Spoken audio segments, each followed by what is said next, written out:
Ambassador Chen Wei sat in her usual seat at the back of the Galactic Council chamber.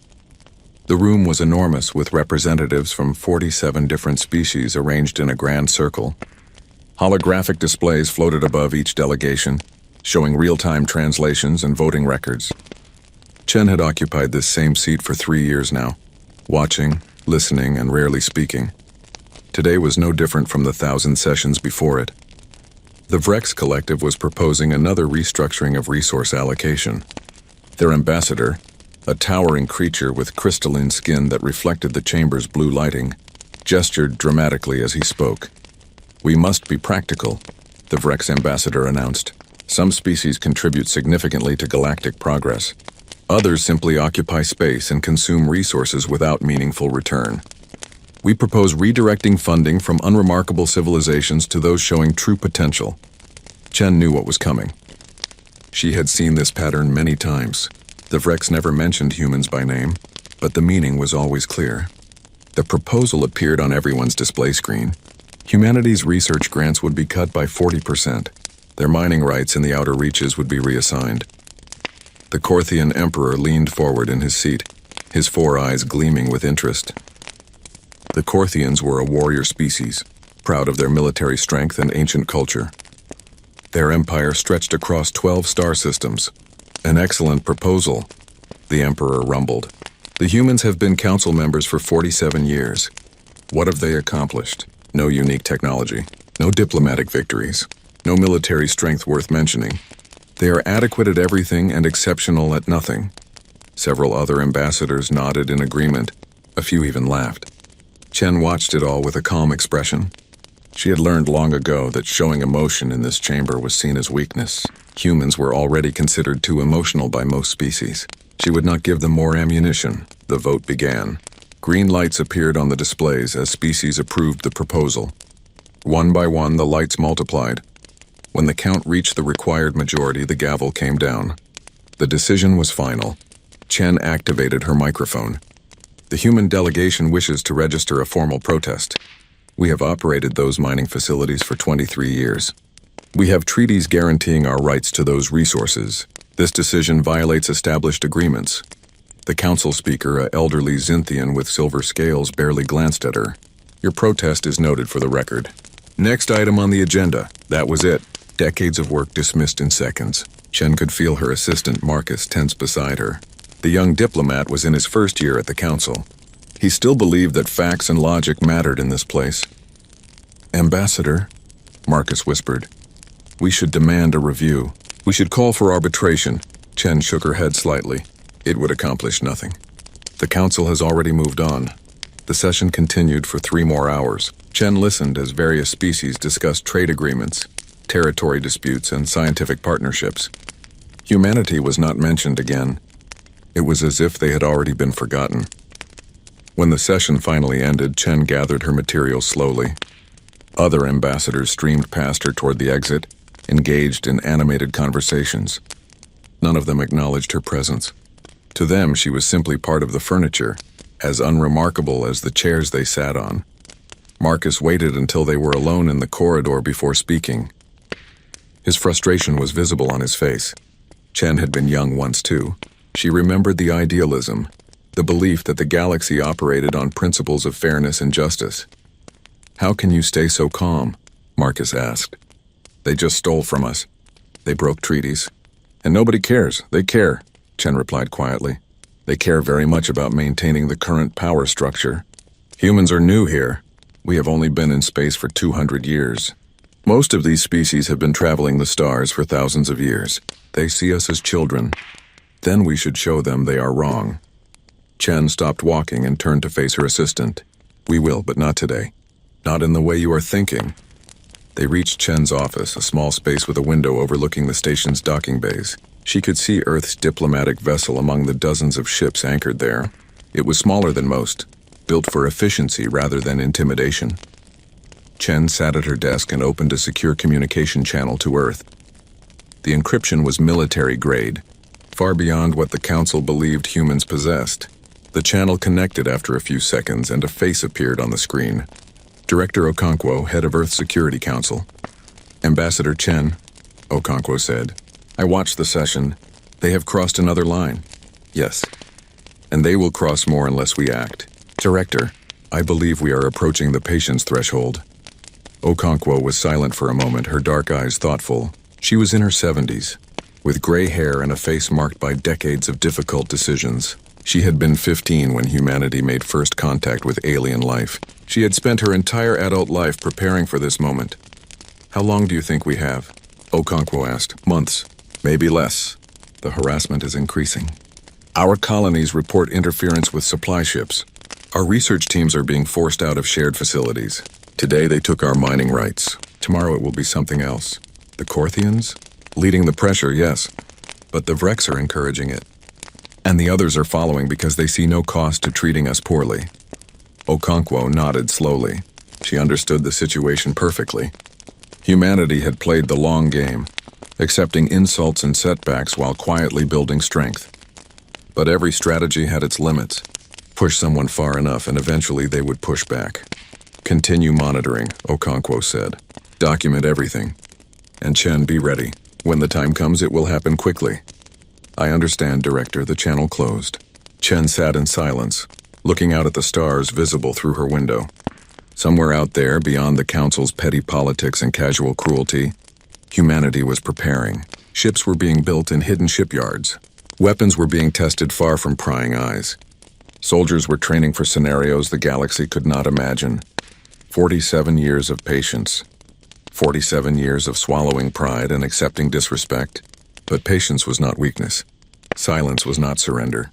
And humanity had learned long ago that the most dangerous opponent was the one who smiled while being insulted, because that opponent was choosing their moment. Marcus entered the office with 2 cups of coffee. Real coffee imported from Earth at considerable expense. He handed one to Chen. What happens now? He asked. Chen took a sip of the coffee, savoring the familiar taste. She thought about all the young diplomats like Marcus, full of fire and frustration. They would learn, as she had learned. Some lessons could only be taught by time. Now we wait, she said, and we watch. The Council thinks we are weak. They think we are irrelevant. Let them think that. Every empire in history has fallen because they underestimated someone they considered beneath them, and when they realized their mistake. Chen smiled, but there was no warmth in it. It was the smile of someone who had seen the future and knew what was coming. By then, she said softly, it will be far too late. 3 months passed like water flowing downhill, steady and inevitable. Chen watched the situation deteriorate day by day. What had been casual disrespect transformed into active hostility. The Korthian Empire, emboldened by the Council's approval of their mining claims, grew more aggressive in their actions. The incident happened on a Tuesday, Earth Standard Time. The civilian transport vessel Harmony was carrying supplies to the Human Research Station in the disputed outer reaches. 243 people were aboard, including families of scientists and support staff. Children were on that ship.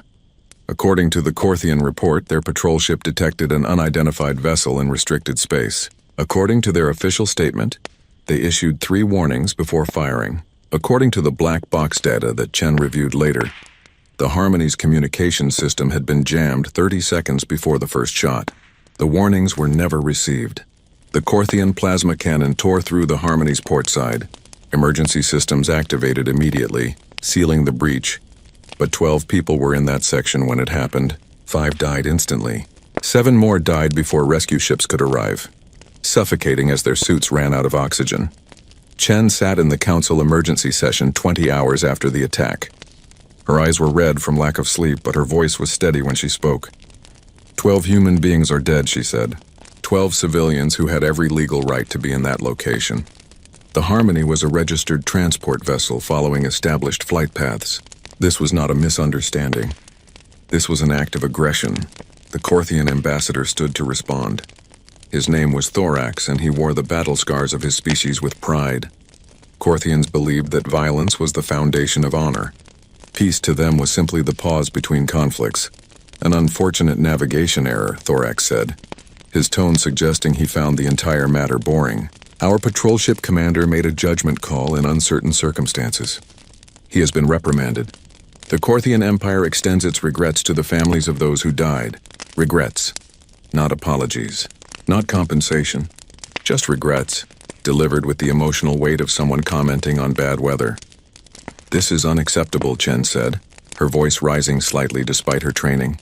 "You jammed their communications. You fired on a vessel that could not defend itself. This was murder and you know it." The council speaker raised a tentacle for silence. The Xinthian's silver scales had dulled with age, and his voice carried the weariness of someone who had mediated countless disputes. "Ambassador Chen, the Korthian Empire has acknowledged the incident and expressed regret. They have disciplined the responsible officer. This matter is closed. We will add a footnote to the record and move forward." A footnote. 12 lives reduced to a footnote in a document that no one would ever read. Chen felt Marcus shift beside her, his anger radiating like heat. She put a hand on his arm, a silent message to stay calm. The Vrex ambassador chose that moment to speak. His name was Crystallis, and his species communicated through light patterns that flickered across their translucent bodies. His words appeared on everyone's translator displays. "Perhaps if the human species spent less time on petty emotions and more time on evolution, you would be worthy of our attention," Crystallis transmitted. "Your kind clings to sentiment, like a child clings to a security blanket. It is embarrassing to witness." Laughter rippled through the chamber. Not polite chuckles, but open mockery. Chen saw ambassadors from a dozen different species sharing the joke. The moment was recorded by the official cameras, transmitted across the galactic network. Within hours, it would be viral entertainment. The humans, emotional and weak, being put in their place.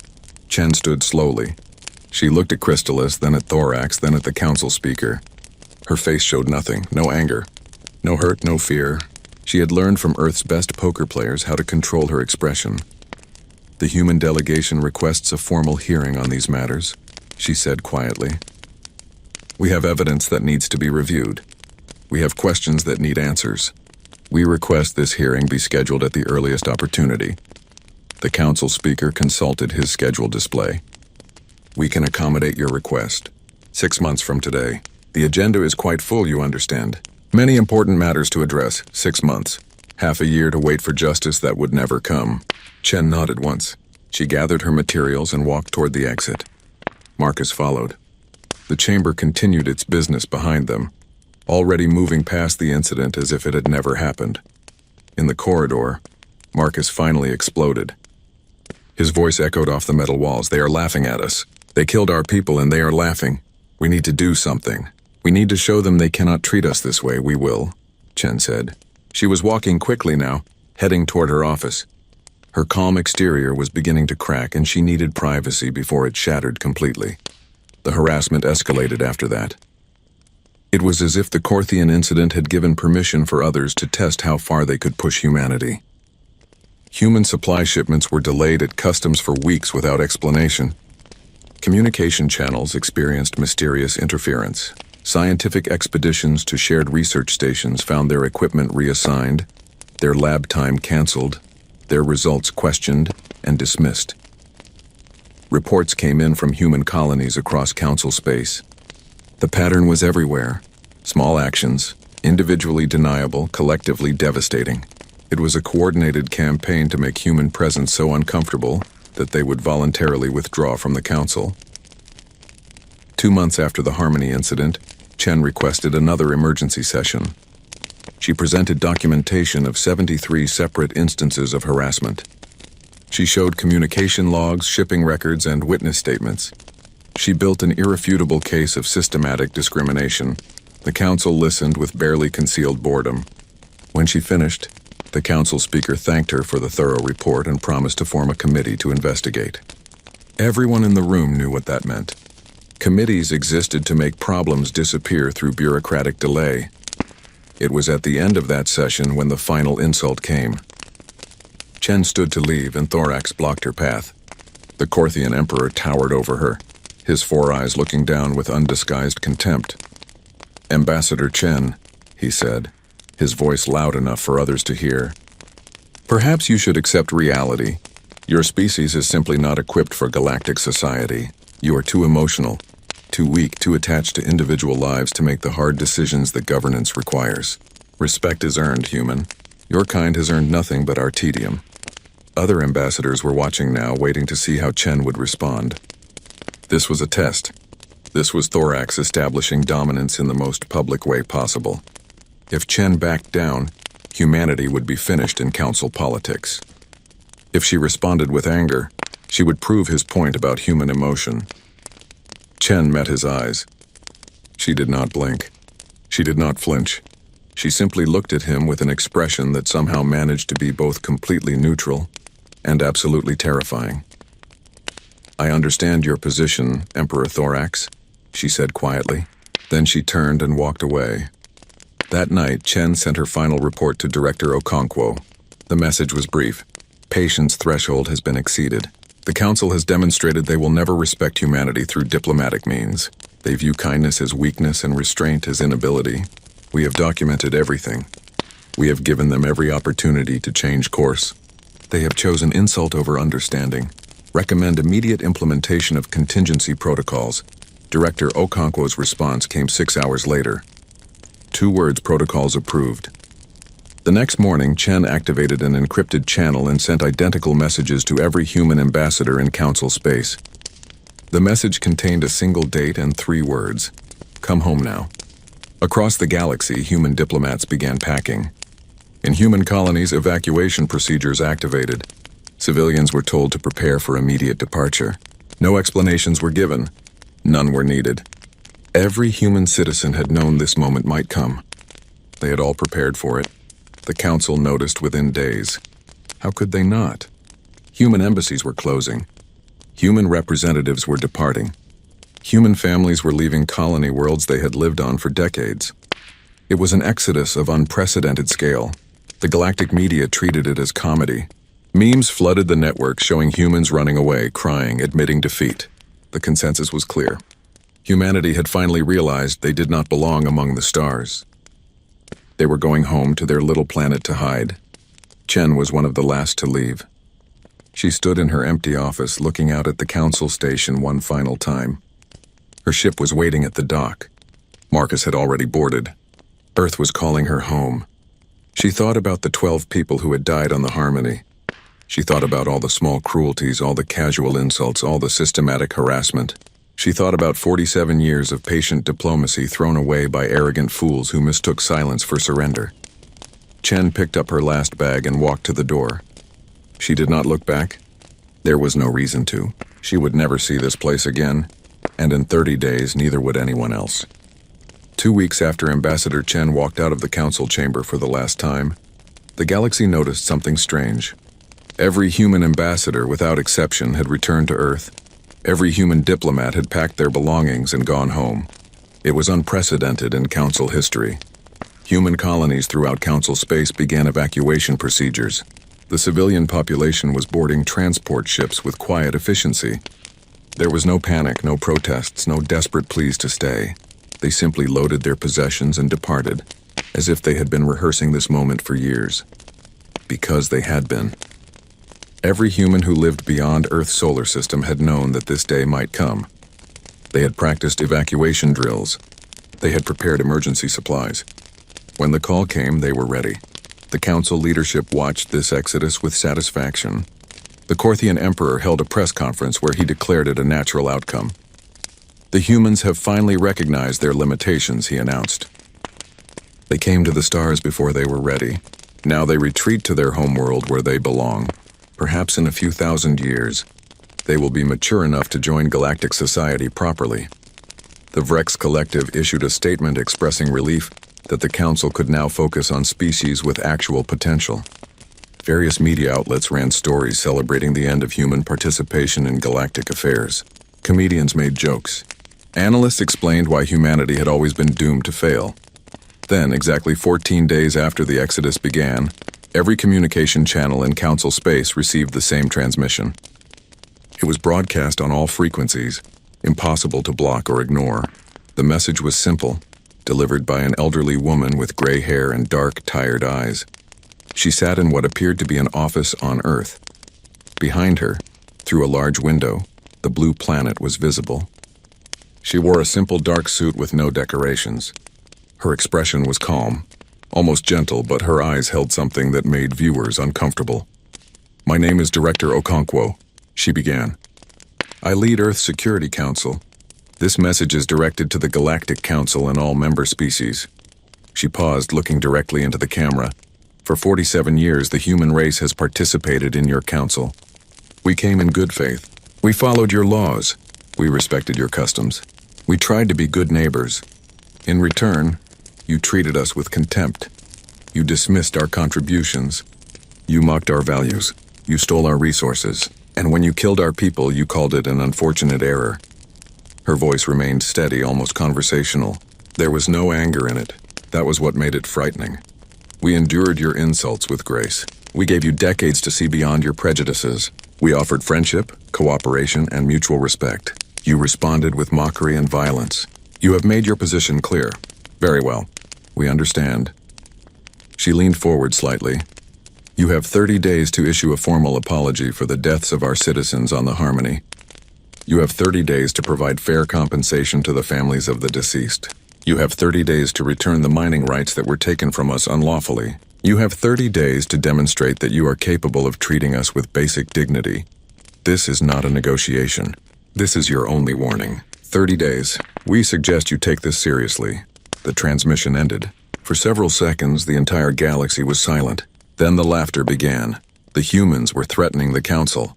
The species that had just run home with their tails between their legs was issuing ultimatums. It was absurd. It was hilarious.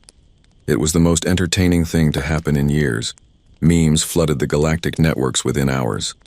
Images of humans making threatening gestures with captions mocking their bravado. Videos of Director Okonkwo's transmission were edited with comedic music and sound effects. The hashtag #TinyHumans trended across multiple systems. The Corthian Empire responded publicly. Thorax himself gave a statement, his 4 eyes gleaming with amusement. The humans demand an apology? They threaten us with consequences? This is rich comedy. Let me be clear. The Corthian Empire apologizes to no one. We do not negotiate with inferior species, and we certainly do not fear empty threats from a race that lacks the courage to even remain in council space. He paused for dramatic effect. In fact, we have decided to expand our claims. The entire outer reaches now belong to the Corthian Empire, not just the mining rights, all of it. Let the humans complain from their little planet. We will do as we please. The Vrex Collective announced they were claiming several of Sol's outer planets as compensation for wasted council resources spent dealing with humanity. They transmitted detailed plans for mining operations on Jupiter's moons and Saturn's rings. Other species rushed to claim pieces of what humans had left behind. Research stations were seized. Trade routes were reassigned. In the scramble to divide human assets, the council resembled scavengers fighting over a corpse. The 30 days passed. Analysts counted down with gleeful anticipation. What would the humans do when their deadline arrived and nothing happened? Would they send another message? Would they cry? Would they beg for another chance? Day 29 arrived. Celebrations were planned across council space. Tomorrow would mark the official end of human relevance. It would be a holiday, some suggested. The day the annoying children finally learned their place. Day 30 dawned. The galaxy waited, and waited, and waited. Silence from Earth. No second ultimatum. No desperate pleas, nothing. It was anticlimactic. Disappointing, even. The humans had apparently accepted their defeat, and were simply going to hide in their solar system forever. The Corthian fleet, 67 warships strong, departed for the outer reaches. It was an impressive armada, designed to intimidate any species foolish enough to challenge their new claims. Each vessel was a masterpiece of military engineering, armed with plasma cannons and protected by shields that could withstand sustained assault. Admiral Krathos commanded the fleet from his flagship. He was a decorated warrior, veteran of a dozen campaigns. He considered this mission boring. There would be no battle, no glory, just a simple occupation of territory that already belonged to them. The fleet entered the outer reaches at 800 hours, Corthian Standard Time. They spread into formation, preparing to establish patrol routes and set up communication relays. At 0803 hours, every ship in the fleet lost sensor contact with each other.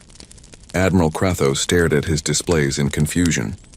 Where had the other vessels gone? What was causing this interference? At 0805 hours, Admiral Krathos realized the truth. His fleet had not lost sensor contact. His fleet no longer existed. He was alone in space, drifting in an emergency pod, watching pieces of his flagship tumble past him like leaves in a storm. All around him, debris fields marked where proud warships had been moments before. He never saw what hit them. None of them did. One moment, the fleet was intact. The next, it was scrap metal spreading across millions of kilometers.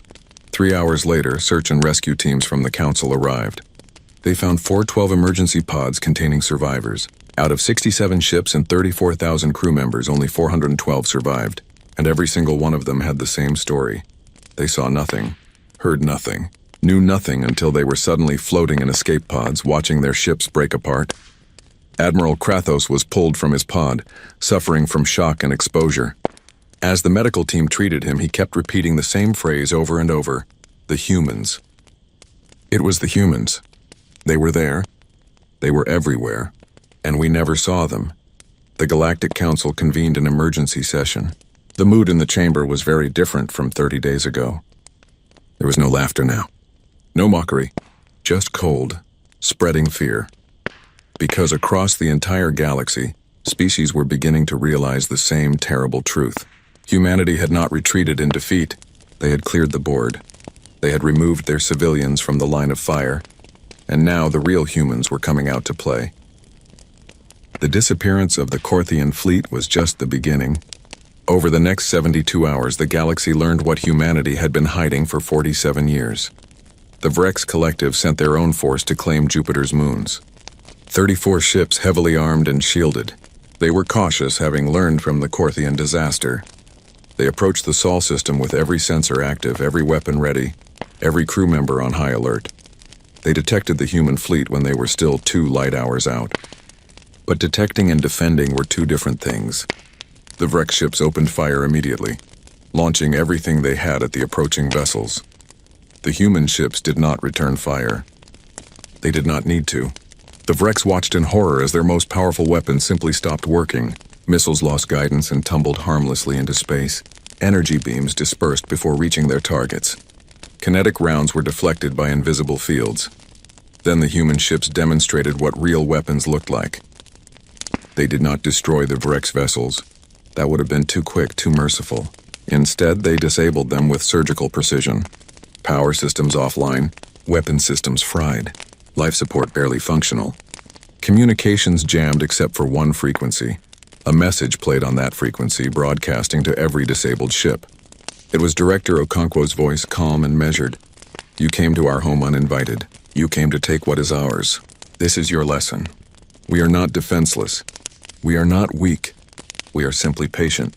Your crews will be retrieved by Council rescue teams in approximately 6 hours. Use that time to think about your choices. The transmission ended. The Vrex crews sat in their darkened ships, drifting, helpless, waiting. It was the longest 6 hours of their lives. Across Council space, military analysts were trying to understand what they were seeing. How had humans developed such technology? Where had they been hiding it? Most importantly, how many ships did they have? The answer came when the human fleet decloaked throughout the galaxy. Not dozens of ships, not hundreds. 12,000 vessels appeared simultaneously in every major Council system. They had been there all along, invisible, watching, waiting. The ships were unlike anything the galaxy had seen. They were sleek, efficient, built with technology that seemed decades ahead of known science. And they were everywhere. Orbiting Council worlds, stationed near major trade routes, positioned around strategic installations. It was a demonstration of power that took everyone's breath away. Humanity had not been building mining stations and research outposts for 47 years. They had been building a fleet that could challenge the entire galaxy. A second transmission from Earth was broadcast on all channels. This time it was not Director Okonkwo. It was Ambassador Chen Wei, standing in the same council chamber she had walked out of weeks before. But the chamber was different now. Human Marines in advanced combat armor stood at every entrance. Human flags hung where council banners had been. "Good morning," Chen said. Her voice was pleasant, as if she were greeting old friends. "I trust we have your attention now." She walked to the center of the chamber, her footsteps echoing in the silence. "Let me tell you a story. When humanity first encountered the galactic community, we were excited. We thought we had found allies, friends, partners in exploring the universe. We were naive. You taught us otherwise. Holographic displays activated around her, showing images. The Harmony's wreckage. Chen's protest being ignored. Thorax's mocking speeches. Crystallis's insults. All of it documented in perfect detail. You dismissed us as unremarkable. You were partially correct. We are not exotic like some species. We do not have crystalline bodies or multiple eyes. We do not live for 1,000 years or communicate through quantum entanglement. We are, as you said, adequate at many things. She paused, her expression hardening. But there are things we excel at. We excel at learning. We excel at adapting. We excel at surviving against impossible odds. And we excel at one thing above all else. We excel at preparing for the moment when patience runs out. The holographic displays changed, showing human shipyards hidden in asteroid fields. Research facilities buried deep in moons. Training centers where humans had been developing combat techniques specifically designed to counter every known galactic species. While you laughed at us, we were working. While you dismissed our technology as adequate, we were innovating. While you mocked our emotions, we were channeling them into focus and determination. Every insult you threw at us became fuel for our efforts. More images appeared. Humanity had stopped 3 major wars before they started, quietly manipulating diplomatic situations to prevent conflicts. They had redirected 2 asteroids that would have devastated populated worlds, never taking credit. They had eliminated a biological plague spreading through the outer rim colonies, working in secret to develop a cure. For 47 years, we have been the galaxy's silent guardian. We stopped threats you never knew existed. We prevented disasters you never heard about. We asked for nothing in return. We only wanted to be treated with basic dignity and respect. Chen's voice grew colder. You could not provide even that. You stole from us. You mocked us. You killed our people and called it an unfortunate error. You had 47 years to see beyond your prejudices. You had 30 days to make amends. You chose arrogance over wisdom. The displays shifted one final time, showing every council member world. Above each planet, human ships hung in orbit. Not threatening, just present. A reminder of how vulnerable everyone suddenly was. We are not your enemies. We never wanted to be. We came to you in peace and you spat in our faces. But we are not here for revenge. Revenge is what children seek. We are here for justice and for insurance. Chen outlined humanity's demands. Full reparations for the Harmony victims. Prosecution of those responsible for the attack. Return of all stolen resources. A permanent seat on the Council Security Directorate with veto power. And most importantly, the Dignity Accords. A new set of laws ensuring no species could be systematically humiliated or persecuted. These terms are not negotiable. You will accept them, or humanity will withdraw from the Galactic Council permanently. We will close our borders. We will share nothing, and we will stop protecting you. She let that sink in for a moment. You have no idea how many threats are out there in the dark spaces between stars. We do. We have been watching them for you. Without us, you will face them alone. Some of you will survive. Many will not. That is your choice to make. Chen walked toward the chamber exit, then turned back one last time. There is an old human saying, "Speak softly and carry a big stick." We spoke softly for 47 years. Now you have seen the stick. We hope you are wise enough to choose the right path forward. You have 1 week to respond. The transmission ended. Across the galaxy, council leaders sat in stunned silence. Military commanders stared at their displays, trying to calculate if they could fight this human fleet. The answer was obvious to anyone with basic tactical knowledge. They could not. The Corthian Empire, so proud of its military might, had been reduced to a laughingstock. Their finest fleet had been destroyed without even seeing the enemy.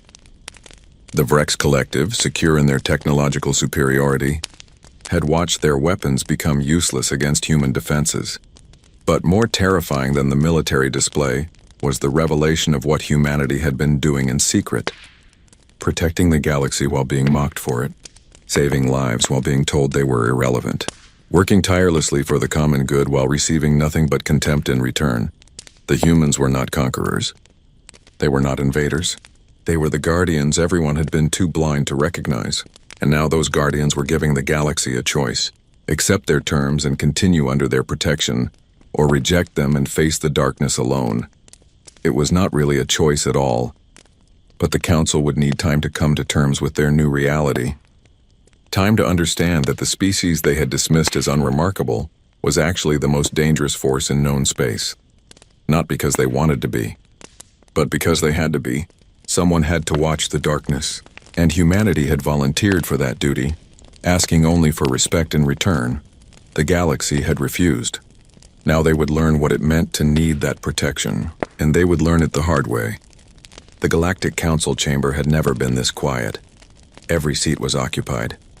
Every species that had mocked humanity now sat in uncomfortable silence, watching the human fleet surrounding the station through the massive viewing windows. 12,000 ships, a force large enough to conquer the known galaxy, positioned not in attack formation but in a perfect defensive sphere. Ambassador Chen Wei stood at the center of the chamber floor. She was not alone this time. 2 human marines in advanced combat armor flanked her, their presence a reminder of the new reality. Behind her, holographic displays cycled through documentation. Every insult, every injustice, every moment of cruelty, recorded with perfect clarity. The council speaker, the elderly Xinthian who had dismissed human concerns for years, cleared his throat nervously. His silver scales had lost their luster. He looked like he had aged a decade in a single week. "Ambassador Chen," he began, his voice lacking its usual authority. "The Council has reviewed your demands. We are prepared to discuss terms." Chen shook her head slowly. "No discussions, no negotiations. These are not requests. These are requirements. The time for debate ended when you murdered our people and called it an accident." She activated a new display. The Harmony's final moments played in horrific detail. The Corthian jamming signal, the attack, the bodies floating in space. 12 lives ended because someone decided humans did not matter. "This was not an accident," Chen said, her voice cutting through the chamber like a blade. "This was a deliberate act of aggression, and your response was to dismiss it with a footnote." The Corthian Emperor Thorax sat in his designated seat, unusually subdued. His 4 eyes would not meet Chen's gaze. His entire fleet had been reduced to debris. His military reputation was destroyed. He was no longer the proud warrior who had mocked humanity. He was a defeated commander trying to salvage what remained of his dignity. "Ambassador Chen," Thorax said quietly, "the Corthian Empire acknowledges that mistakes were made." "Mistakes?" Chen's voice rose for the first time. "You ordered an attack on a civilian transport. Your commander jammed their communications so they could not even call for help. That was not a mistake. That was murder." She pulled up audio files, recordings of Corthian military communications from the day of the attack. The damning evidence had been intercepted by human intelligence weeks ago. Chen had been saving it for this moment. The chamber listened in horror as Corthian officers discussed their target. The Harmony was clearly identified. The decision to jam communications was explicitly stated. The order to fire was given with full knowledge that civilians would die. When the audio ended, Thorax looked like he had been struck. He had not known these recordings existed. He had believed the cover-up was complete. "You asked for respect," Chen said. "You said respect must be earned. Very well. Let me tell you what humanity has earned. New displays activated. A comprehensive history of humanity's secret activities over the past 47 years. The prevented wars, the stopped plagues, the diverted asteroids. Every single action documented with dates, locations, and evidence. In 2301, she began, the Xinthian Consortium and the Vrex Collective were 3 days away from war over mining rights in the Kepler sector. 30 billion lives were at risk. Humanity quietly brokered a compromise that satisfied both parties. Neither of you ever knew we were involved. The display showed diplomatic communications, anonymous suggestions that appeared at critical moments, resources mysteriously appearing to ease tensions. Humanity's fingerprints were invisible at the time, but obvious in hindsight. In 2315, a biological weapon was released in the Outer Rim colonies. The Halix plague would have killed billions. Humanity developed the cure in secret and distributed it through medical supply chains. You credited the breakthrough to your own scientists. We let you. In 2329, an asteroid was on collision course with the Corthian homeworld. Your scientists calculated you had 6 months to evacuate. Humanity diverted it with gravity manipulation technology. You never detected our intervention. You believed it was a natural course correction. The examples continued. 54 major threats over 47 years. 54 times humanity had saved countless lives without asking for credit or compensation. We protected you, Chen said. We saved you. We did it because we believed in the Council's ideals. We thought we were building something better together. And in return, you treated us like insects beneath your notice. The Vrex ambassador, Crystallis, flickered with distressed light patterns. He had been the one to make the cruelest jokes about human emotion. Now he seemed incapable of speech. Ambassador Chen, he finally transmitted, the Vrex collective wishes to express sincere regret for our previous statements. We were ignorant of humanity's contributions. We spoke from prejudice rather than knowledge. Chen looked at him for a long moment. Regret is not enough. Words are cheap. We need action. We need accountability. We need justice. She outlined humanity's demands in detail. The Corthian officers, responsible for the Harmony attack, would be prosecuted in an international tribunal. The families of the victims would receive compensation equal to the full value of the mining rights that had been stolen. Those mining rights would be returned immediately. Furthermore, humanity would receive a permanent seat on the Council Security Directorate with veto power over military actions. The dignity accords would be implemented across all Council space, with enforcement mechanisms to ensure compliance. Any species found guilty of systematic persecution would face economic sanctions and diplomatic isolation. And finally, Chen said, humanity will establish monitoring stations throughout Council space. We will continue our role as guardians, but we will no longer do it in secret. You will see our presence, you will acknowledge our protection, and you will remember that dismissing those who watch over you is the height of foolishness. The council speaker looked around the chamber. He saw fear in every face. Fear of the human fleet outside. Fear of the threats humanity had been protecting them from. Fear of what would happen if humanity stopped caring. Ambassador Chen, he said carefully, the council accepts your terms in full. We will begin implementation immediately. Chen nodded once. Good, but understand this. We are watching. Every action, every decision, every word. If we see even a hint of the old attitudes returning, if we detect any attempt to undermine these agreements, we will not warn you again. We will simply leave. And you will discover very quickly how much you need us. She turned to leave, then paused. One more thing. Some of you are wondering if you could fight us.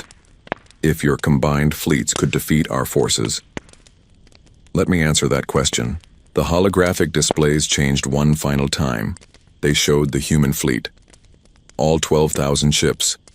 And then the display zoomed out, revealing something that made every military commander in the chamber go pale. The 12,000 ships were the diplomatic fleet, the public face of human military power. Behind them, hidden in the dark spaces of the Sol system, were the real defense forces. Shipyards that could produce 1,000 vessels a month. Weapons platforms that made the fleet's technology look primitive. Defense networks spanning the entire solar system. The fleet you see, Chen said quietly, is what we built to make friends. What you cannot see is what we built to fight wars. We pray we never need to use it, but it exists. Remember that? She left the chamber without waiting for a response. The Marines followed her. The doors sealed behind them with a finality that felt like a closing chapter.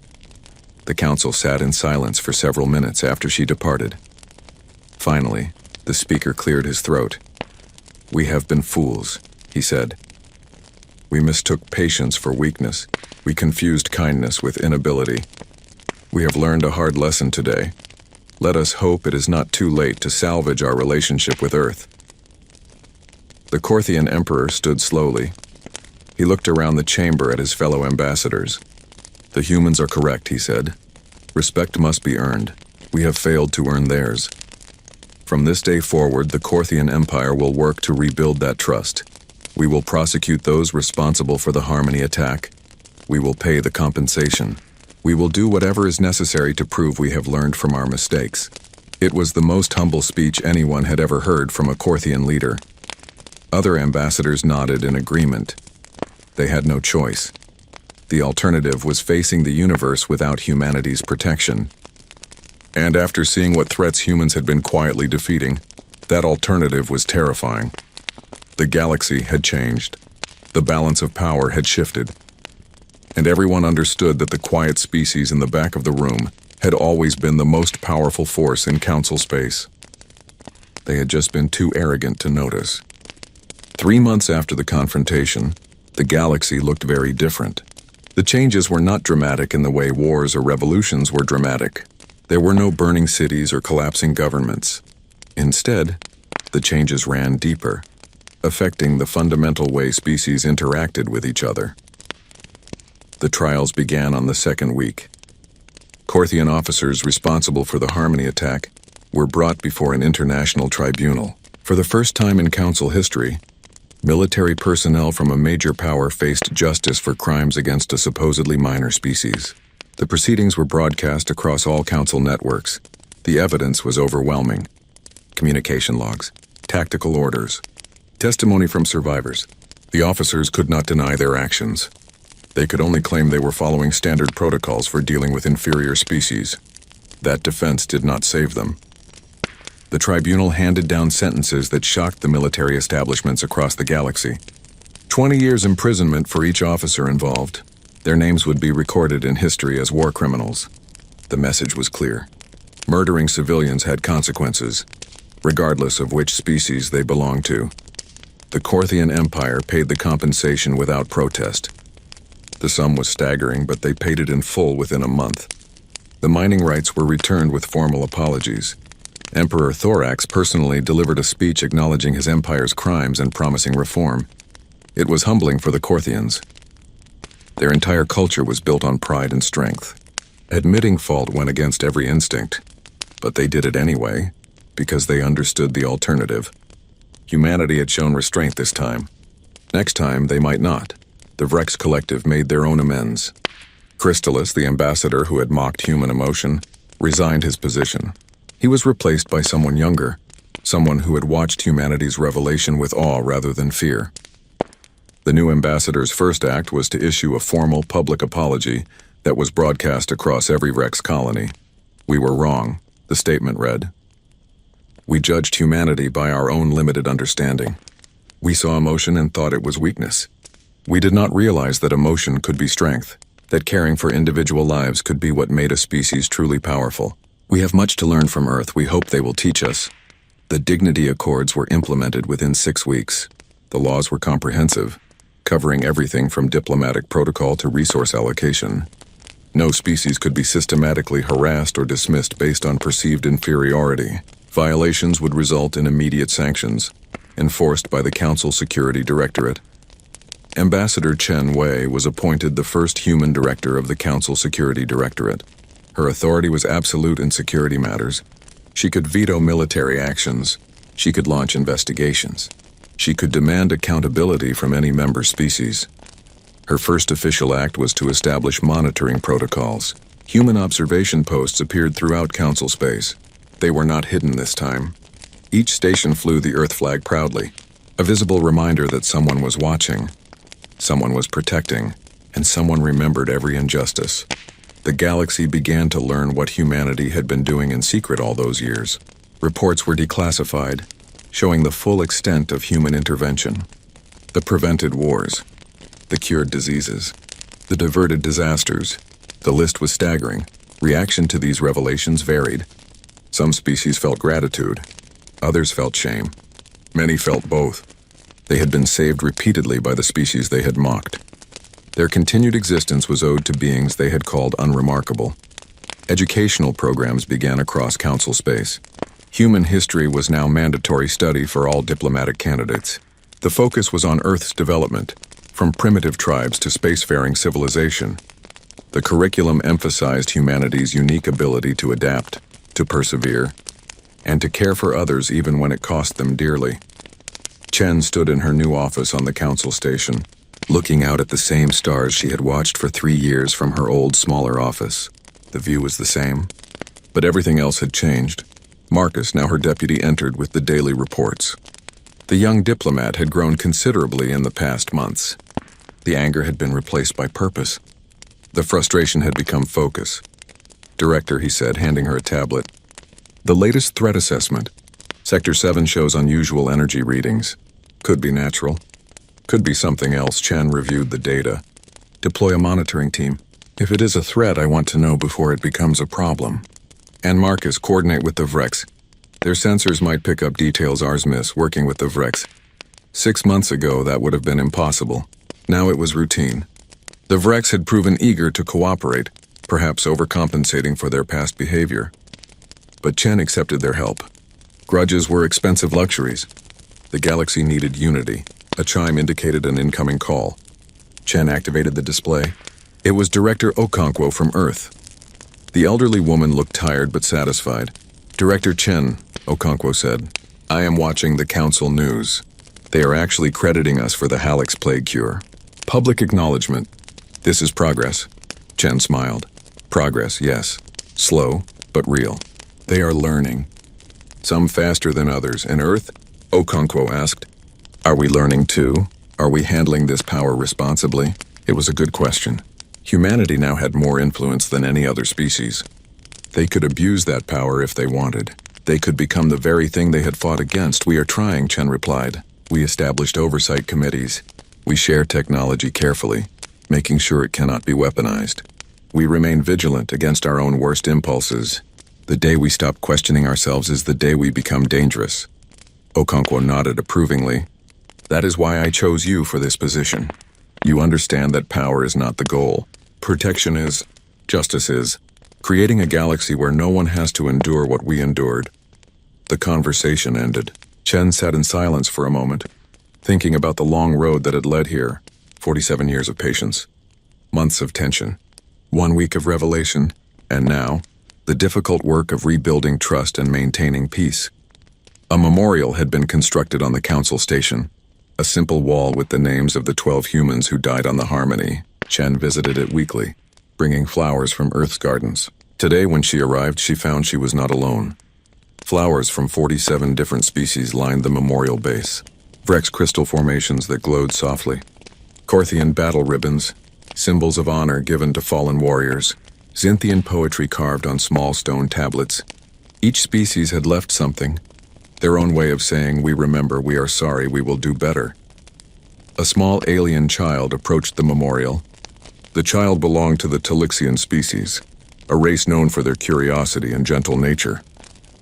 The child's parents stood nearby, watching nervously. The child looked up at Chen with large, innocent eyes. "Are you Ambassador Chen, the famous one?" Chen knelt down to the child's level. "I am Chen Wei, yes. But I am not sure about famous." The child pointed at the memorial. "My teacher says humans stayed silent for a long time, even when people were mean to them. Why did humans wait so long?" It was a simple question, but answering it simply was hard. How do you explain patience to a child? How do you describe the hope that others would be better without needing to be forced? Chen thought carefully about her words. "We waited because we hoped you would learn to be kind on your own. We hoped you would realize that being strong does not mean being cruel. That being different does not mean being less important. We were wrong to wait so long. People suffered because we were too patient." The child processed this seriously. "But you did not hurt anyone when you got angry. My teacher says you could have, but you did not." Chen felt something catch in her throat. "Yes, we could have, but revenge would have made us just like the ones who hurt us. We wanted justice, not vengeance. We wanted to build something better." The child smiled. "I think that is very wise.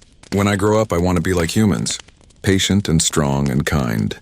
The child's parent came over, apologizing for the interruption. But Chen waved off the apology. She watched the child and parent leave together, hand in hand. Maybe that was the real victory. Not the military demonstration. Not the forced apologies, but this. A child from another species wanting to emulate human values. A new generation learning that strength and kindness could coexist. Chen looked up at the memorial one last time. at the names of 12 people who would never see this new galaxy, who died believing they had failed. She wished they could know that their deaths had not been meaningless, that they had become a catalyst for real change. "We will remember you," she whispered, "and we will make sure the galaxy remembers why this memorial exists. Not as a symbol of human suffering, but as a reminder that every life matters, that dignity is not negotiable, that silence should never be mistaken for acceptance." She returned to her office. There was work to do. Threats to monitor, disputes to mediate, a galaxy to protect. Humanity had accepted the burden of guardianship, not because they wanted power, but because someone had to watch the darkness. And humans had learned long ago that the hardest responsibilities were the ones worth carrying. That true strength was not in dominating others, but in protecting them. That the most powerful force in the universe was